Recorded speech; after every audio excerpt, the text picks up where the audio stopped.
સિનોર તાલુકા ખરીદ વેચાણ સંઘના ક્રુપકો કોમ્યુનિટી કમ સ્ટોરેજ સેન્ટરના ભોંયરામાં આવેલા ગોડાઉનમાં વરસાદી પાણી ઘૂસી જતા ખાતરનો મોટો જથ્થો બગડ્યો છે. ખરીદ વેચાણ સંઘને ₹5.67 લાખનું નુકસાન પહોંચ્યું હોવાનું સામે આવ્યું છે.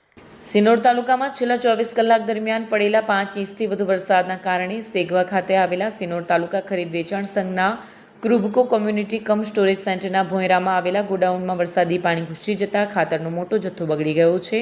અંદાજે ₹5,67,000નું નુકસાન થયું હોવાનું સામે આવ્યું છે. ગોડાઉનમાં રાખેલી કુલ 1,994 ખાતરની બેગો પાણીમાં ઓગળી ગઈ હતી, જેમાં 1,840 યુરિયા, 100 સાગરિક, 48 SSP અને 6 DSP ખાતરની બેગોનો સમાવેશ છે. ઘટનાની જાણ થતાં સિનોર તાલુકા ખરીદ વેચાણ સંઘના પ્રમુખ ભાસ્કર ભટ્ટે મામલતદાર તથા વીમા કંપનીને ટેલિફોનિક જાણ કરી.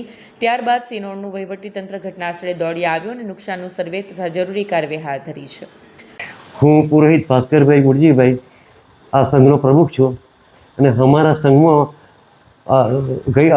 ગઈ રાત્રે અવિરત વરસાદ પડવાથી ઓછામાં ઓછું 7 ફૂટ પાણી અંદર ભરી જવાથી એમાં રાખેલો માલ 5,67,000નો પલરી તરબોળ થઈ ગયો છે, જે અત્યારે કંઈ કામ લાગ્યો છે નહીં.